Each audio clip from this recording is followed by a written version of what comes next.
You're listening to the Tony Steuer Podcast, where Tony interviews financial literacy advocates who are changing the conversation on money, so you can catch up on the latest trends and ideas in the world of financial literacy and education. Presented by Paperwork. Be prepared for life. Welcome to the Tony Steuer Podcast presented by Paperwork.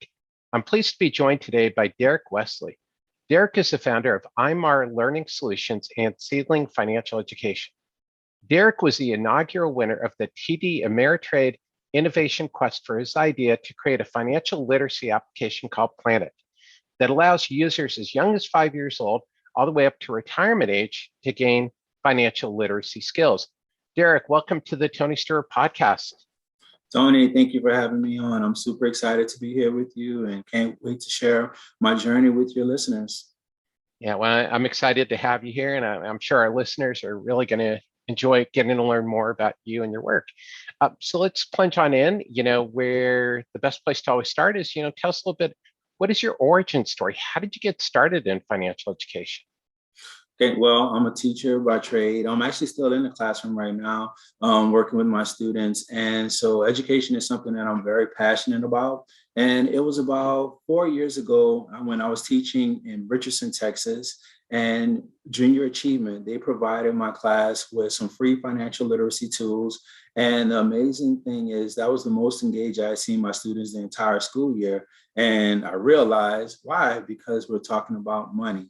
And the students really wanted to know how it works because obviously they weren't having those conversations at home. And I was surprised because the students actually went back home and started talking to their parents about some of the things we were learning in class. And they came back to me with questions and they wanted to know, Mr. Wesley, why doesn't my mom know anything about compound interest? Why doesn't my dad have a checking account? I said, because no one taught them these things while they were in school. So that's why we're going over this right now to make sure you guys learn these lessons so that you can make better financial decisions when you're adults. And then after that, my principal was like, okay, Mr. Wesley, you got to wrap it up. We got to get back to focusing on our standardized tests. And so that really stuck with me. And I was like, something needs to be done with this. The kids loved it.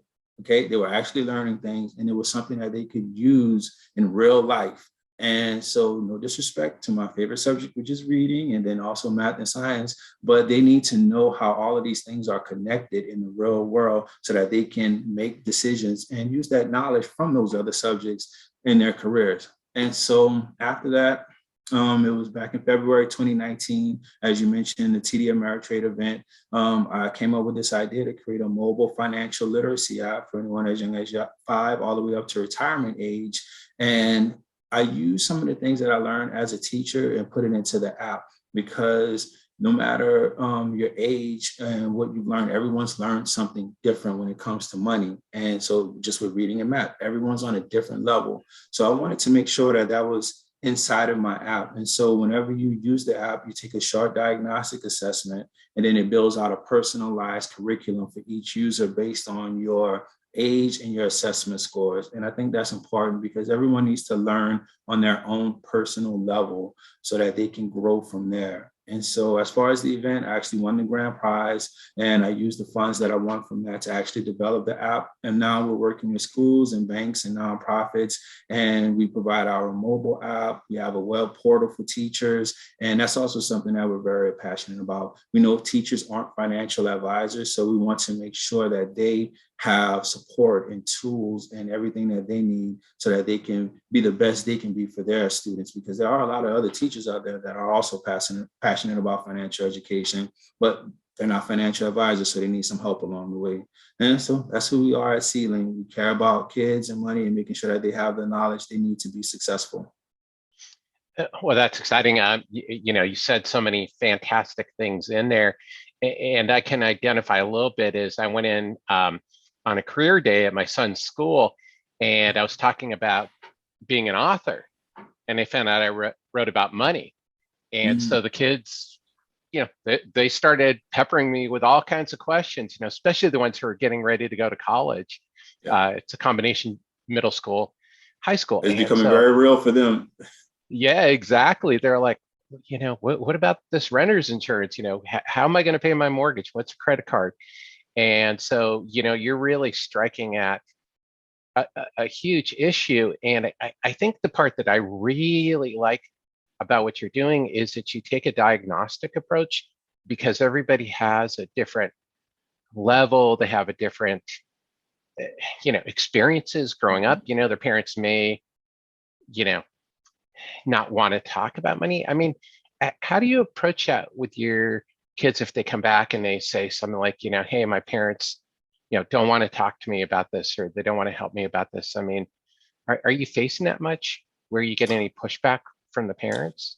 I'm not getting very much pushback from the parents, but that's a good point, because even for myself personally, my parents, they didn't like to talk about money in our household. I remember hearing so often, the kids should stay in the kids' place, especially when it comes to finances. Let mom and dad worry about that, even though I can see you're not making great decisions when it comes to managing your money. And so I think that's something that's super important, that the parents give their kids those stories. You don't have to go into, all the gory details of how bad it really is, but share with your kids the lessons that you learn along the way, so that they can, not make those same decisions. And so that's something that's super important. I want parents to have that mindset that, okay, yeah, I made a mistake, but I learned from it. Now let me pass this on to my kid, so hopefully they can avoid those obstacles. And I think with a lot of parents, they don't want to have that because of the shame and the embarrassment,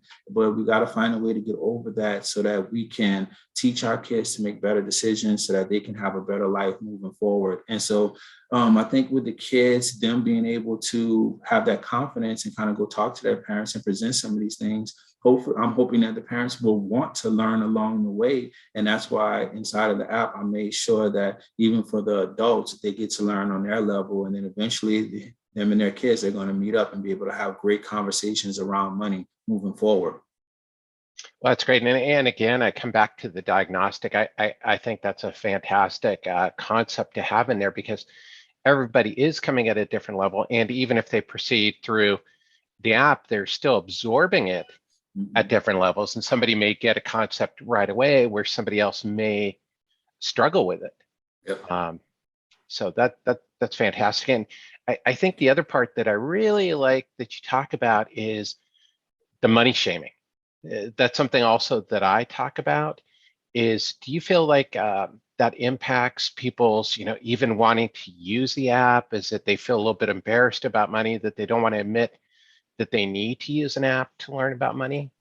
I think it does have an impact, because so let me use this example. One of my former principals shared this with me, as far as parents coming to the schools and participating and volunteering in different things. And she said a lot of them might not want to come to school and volunteer because some of their worst memories are there. They don't want to be reminded of some of the bad experiences they may have had inside of the classroom. So they might not show up to volunteer for certain events. And so us as educators, we have to keep that in mind, that we have to be patient with the parents, give them opportunities to slowly come into the building and do different things. And so I think that's important as far as when it comes to financial literacy, also understanding that someone may have had some traumatic experiences with money. And so we need to be able to give them opportunities to learn a little bit. And something that I recently released is called the Money Minute.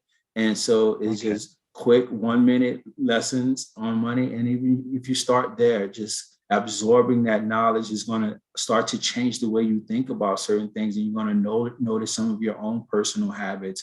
And hopefully, slowly but surely, you'll start to make better financial decisions as you go.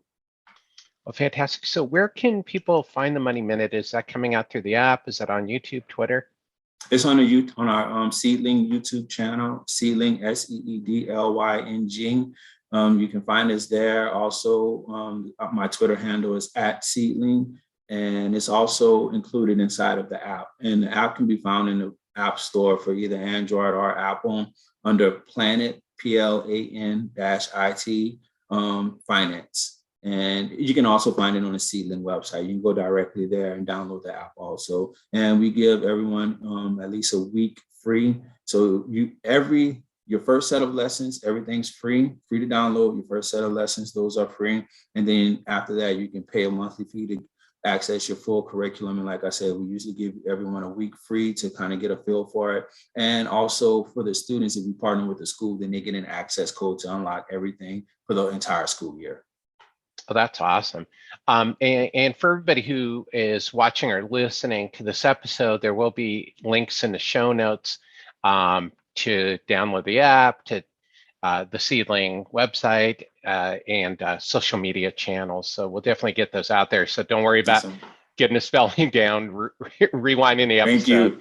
Thank you. It'll all be available. So Derrick, tell us a little bit about what is the Planet app? What can people find in the app? So inside of the app, we have some really amazing financial literacy influencers.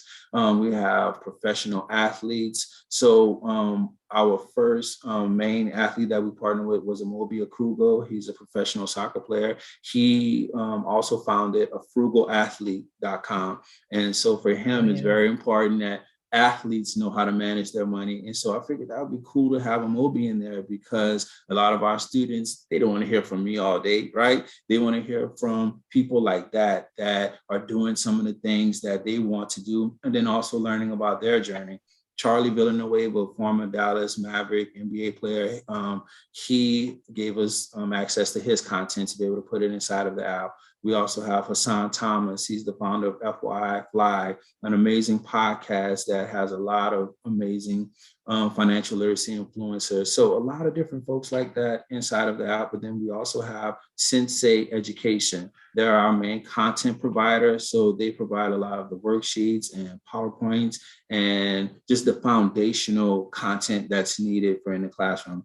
Because, of course, you want to have that fun, engaging stuff, but then also you need that foundational stuff, whereas, okay, now it's time to get down to the stuff that you need to know and learn the basics so that you can grow. And so when our influencers come in, it all makes sense. It's all connected. That's great. That's exciting. And I think you mentioned also Michael Finley's involved as well. Yeah, so Michael Finley, the former Dallas Mav, he was actually the first person that gave me my start.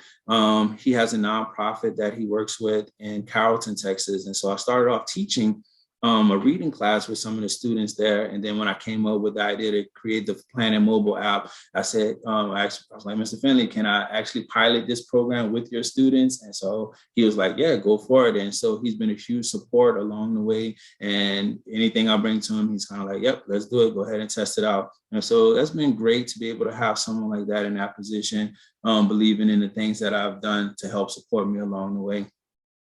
Well, that's fantastic, and professional athletes, people look up to them. So it's really important. So if a Michael Finley says something, teenagers are much more likely, to follow it than either you or I saying something, If we got Steph Curry tweeting about, compound interest, I know here in the Bay Area, everyone's paying attention.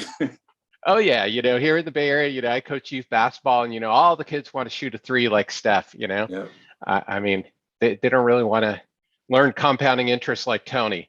Exactly. So I love to work with Steph. So if you have any connections, make sure you hook that up for me. I wish, but that's a whole other conversation. Anyway, we got Steph into the podcast. Now maybe he'll start listening. He's actually one of my favorite players, so that's pretty cool.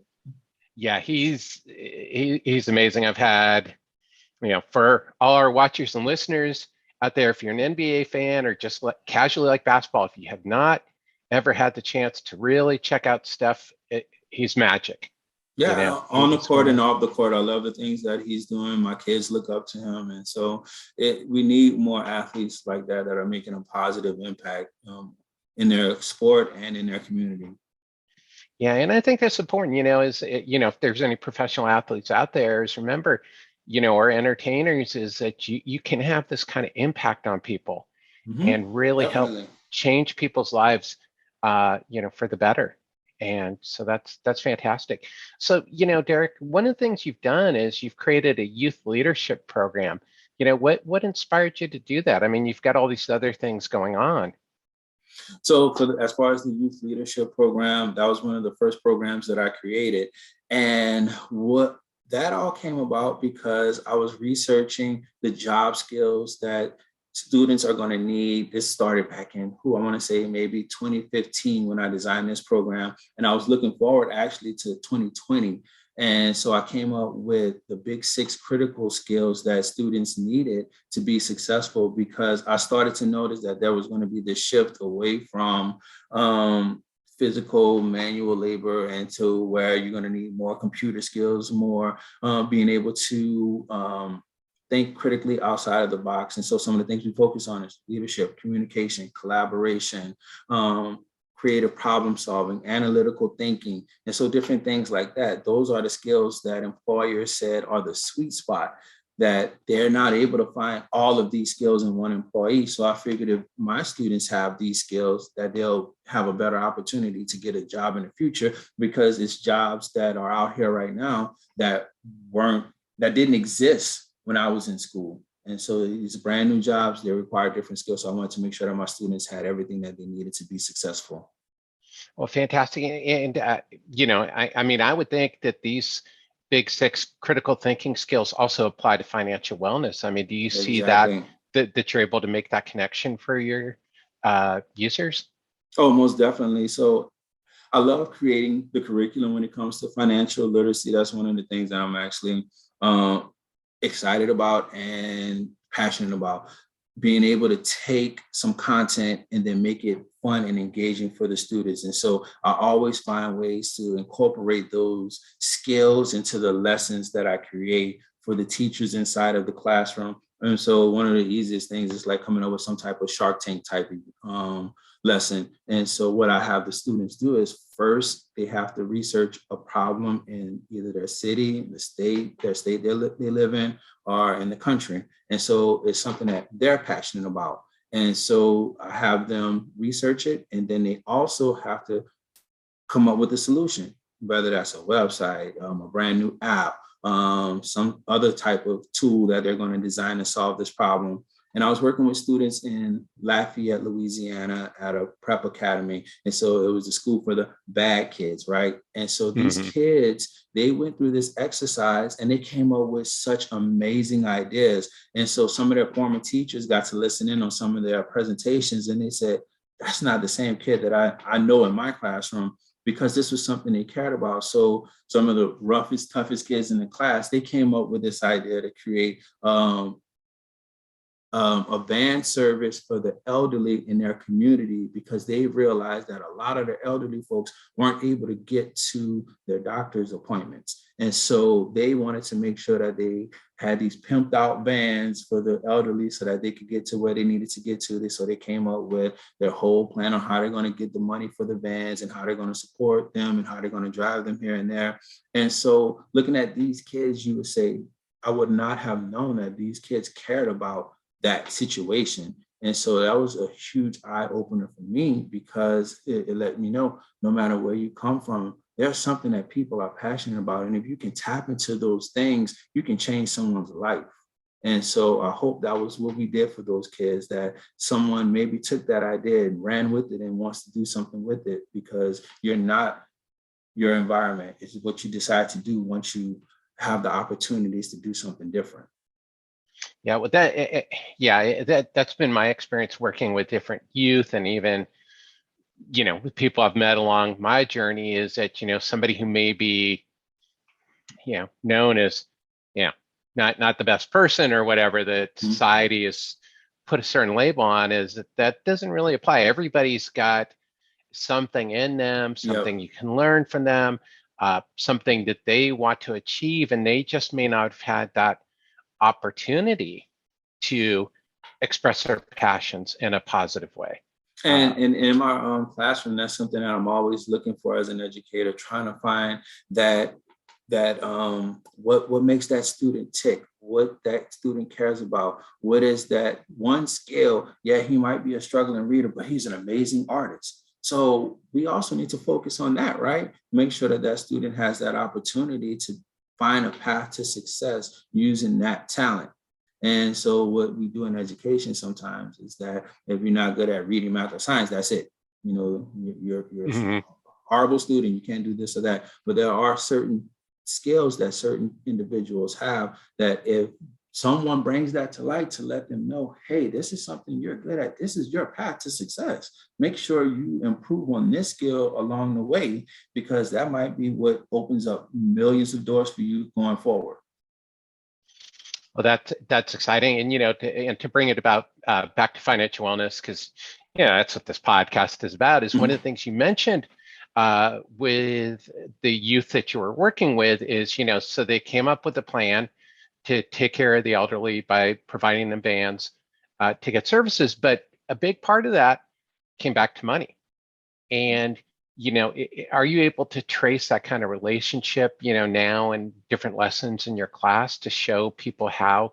And I think you mentioned it, that math is related to money and reading is related to money and vice versa. Are you using those lessons?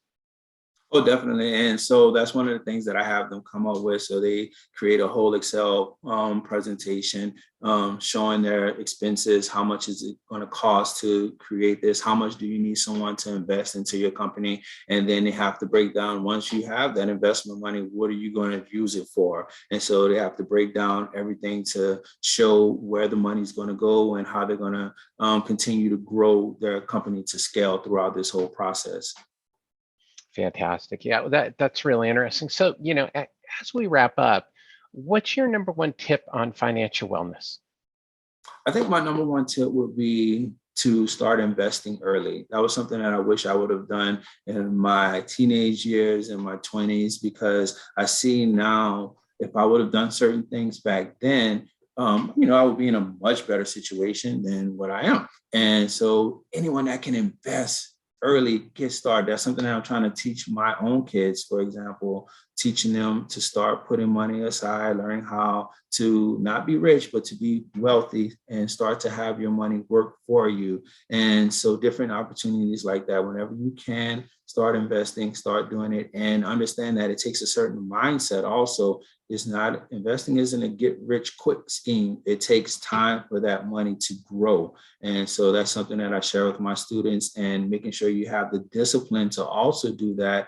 Because if you're not disciplined, if as soon as the market goes down, you're trying to take your money out, that's not investing. You got to learn to ride the ups and the downs. And so that's my number one tip. Invest early and be disciplined and be patient.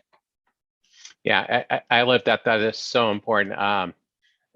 Because people often lose sight of that, of their longer term goals, all across the spectrum of financial wellness, and they think about that short term, maybe fluctuation in the market. And then rather than their long term goal, am I going to have enough for retirement? Am I going to have enough for college? Whatever they're saving for, whatever they're striving for. Yeah. And so that's so important, is to have that discipline and to remember why you're doing something, what's your purpose. And, before, we go into the end is, I think it does get back to the professional basketball players, is because, you look at a guy like Steph or Charlie Villanueva or Michael Finley, is, it takes tremendous discipline for a professional athlete, to succeed at the level. They've done their things thousands of times. I mean, have you been able to put that lesson in for kids to say, hey, as you talk about discipline, is like, you've got to do this. You got to gain that muscle memory.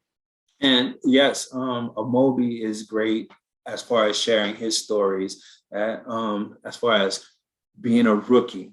And that's actually one of his courses that he created. It's called Rookie Mistakes. He talks about all of his mistakes he made as a rookie when it comes to managing his finances, because even at that level for them, they were, a kid, 18, 19 years old, and now they're being given all of this money. And they're like, I don't know what to do with all of this. And so, of course, a lot of them, they blow it, they waste it. J.R. Smith, he talked about all of the money he wasted the other day on one of the podcasts that he was on. And that was very impactful, because he realized some of that money, man, I could have helped a lot of folks from my community with the money. And so just learning different things like that. They have a lot of good stories that they share, and a lot of people can learn from them. Super important. Definitely. I don't know if you go back enough, if you remember a pitcher for the Houston Astros, J.R. Richard. No, I'm not familiar with him. Yeah. So he, it was a shame. He was like an all-star, made a boatload of money. And, a couple of years after he retired, they found him sleeping under the freeway because he'd lost everything, I mean, Wow. it's That's just, horrible. yes. I hate hearing those stories because that money changed their life and they were able to enjoy it. And so even growing older, they should also be able to enjoy that money. And so I'm glad to see that there are a lot of athletes stepping up now and sharing their stories. And it's impacting this generation of athletes because now I'm hearing more athletes talk about investing their money. And it's crazy now with the NIL deals that are out there now. So it's super important that financial literacy is taught to these athletes so that they can make some good decisions because the money is life-changing and hopefully it continues to be life-changing in a positive way and that they won't take steps back so that we won't have more stories like that. Yeah, well, that's fantastic. And, I'm so glad that you're doing this and working with kids and, putting these lessons together for them and for their families, because I think it's so important. So, just to wrap up, but, we talked about your website and the app is, if people do want to get in touch with you, I mean, is it through your website? Can people reach out to you on LinkedIn, Twitter? What's Yeah. a good way to communicate with you? Yeah, I'm constantly on LinkedIn, so that's an easy place to find me. And also, our website is Seedling, SEEDLYNG.com. You can visit the website, learn more about what we're doing, and also you can enroll your school or nonprofit in our program. We offer free 90-day pilots so that everyone can kind of get a feel for it and test it out and see how it's working. And we can, take steps from there, but at least you can test it out and see if it's a good fit for your school or organization. Fantastic. Well, Derrick, thank you very much for coming on the podcast today. I appreciate it. Thank you for having me. This was great. Yeah, it's a lot of fun. And thank you, everyone, for tuning in to the Tony Steuer podcast. Until next time.